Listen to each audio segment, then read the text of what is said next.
Download करें English वाले सरदार जी app और सीखें इंग्लिश। हेलो फ्रेंड्स, तो एक बार फिर 5 फ्रेज आपके सामने हैं। चलते हैं इनको देखने की क्या फ्रेजेज है, इनको कैसे यूज़ किया जाए। फॉलो प्रॉमिस कितना प्यारा फ्रेज है कि ये बेकार के मतलब खोखले तेरे मतलब वादे हैं, वादे करता निभाता तो है नहीं। I know well that this is your follow promise. ये भी तुम्हारी खोखली प्रॉमिस है। मुझे मालूम है कि तुम अपनी प्रॉमिस को पूरा नहीं करोगे।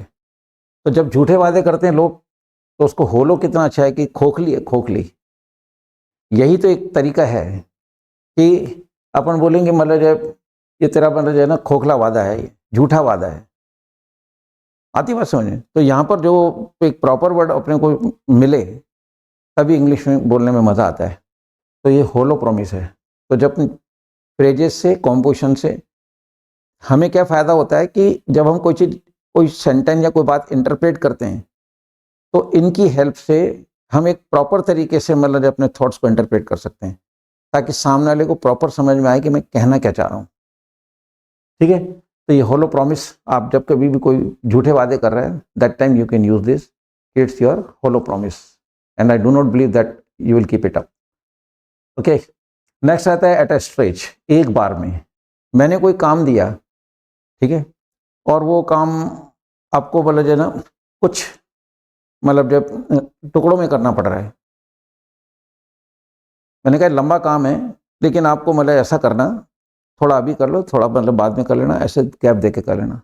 तो आपने कहा नहीं sir, I can do at a stretch, मैं इसको एक ही बार में कर दूंगा। ठीक है, कोई तालाब है, शर्त लग गई कि तू इसको मतलब एक बार में पार कर लेगा। Yes, I can swim across at a stretch, कि मैं एक बार में इस तालाब को पार कर लूँगा। तो किसी भी काम को एट अ स्ट्रेच यानी एक बार में कर लेना, बीच में मतलब गैप नहीं आना, ब्रेक नहीं आना। ऐसे टाइम पे आप इसको यूज़ करेंगे एक बार में, एट अ स्ट्रेच।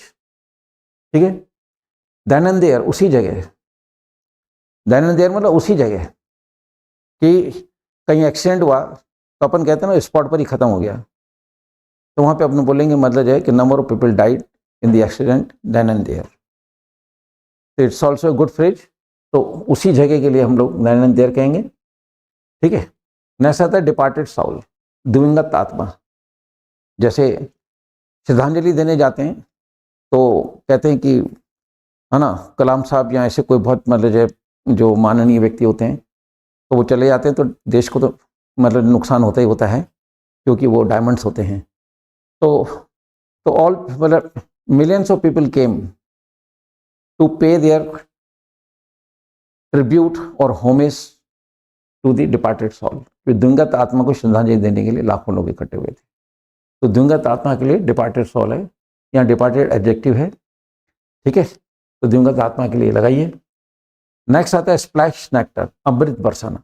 स्प्लैश का मतलब होता है मतलब जैसे पानी छिड़कते हैं अपन, है कि नहीं, या होली के दिन रंग छिड़कते हैं, तो ऐसी किसी चीज़ को उछालने के लिए, लिक्विड को उछालने के लिए स्प्लैश वर्ड यूज़ किया जाता है।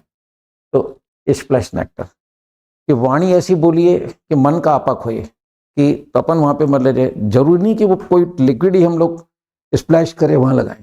यही तो मैं आपको बताना चाह रहा हूँ कि एक चीज़ को हम लोग कितनी जगह, ठीक है, यूज़ कर सकते हैं, ये हमें आना चाहिए। ठीक है, और ये कब होगा? जब हम लोग ये क्यूरियोसिटी रखेंगे हमारे अंदर, तब। जैसे स्प्लैश नेक्टर कि वाणी ऐसी बोली है, यानी splash nectar in your language, कि आप वाणी ऐसी अमृत वाणी बोलिए। तो splash nectar whenever you speak. यहाँ कई लोग हैं कि वो जब भी बोलता है तो ऐसा लगता है कि अमृत बरस रहा है। कोई मान लो सेंट है, कोई हर्मिट है, ही इज प्रीचिंग, वो उपदेश दे रहे हैं, तो आप कहोगे कि जब व्हेनेवर ही प्रीच, मुझे ऐसा लगता है कि ही स्प्लैशिंग नेक्टर, कि वो अमृत बरसा रहा है। So once again these 5 phrases are before you. और मैंने बताया इनकी हिंदी लिखी हुई है एंड इनके ऊपर सेंटेंस भी बोल ही रहा हूँ। इसके अलावा आपको बैठ के इन पर एक एक दो दो सेंटेंस बनाने हैं और उनको रोज पढ़ने हैं। जब आप रोज उनको देखोगे ये टिप्स पे आ जाएंगे, और जब कभी इंग्लिश बोलना शुरू करोगे, और बोलना देखो, कोई never wait for the day कि मैं वो दिन आएगा इंग्लिश बोल पाऊंगा, नहीं। From today, from this moment, ठीक है, आपको छोटे छोटे सेंटेंस बोलने चाहिए। Don't bother about the people. सबसे बड़ा रोग क्या कहेंगे लोग, लोगों की बर्बाद छोड़ दीजिए। आपको जैसा आता है बोलिए, धीरे धीरे धीरे धीरे हम लोग बोलेंगे। हम चाहें कि एक दिन ऐसा आएगा कि हम बहुत अच्छी इंग्लिश बोलें, ऐसा दिन नहीं आता है। बट है ना, आप फ्रेंड्स बड़े हैं, सब समझते हैं, कॉलेज स्टूडेंट्स हैं, तो इन चीज़ों को आप समझें, ठीक है। इनको रोज देखें, रिवीजन करें, सेंटेंस बनाएं, यूज़ करें, है ना। लेटर और सूनर, टुडे और टुमारो आप इंग्लिश बोल पाएंगे। तो these phrases will definitely help you. With these words, good by two all of you. जय हिंद।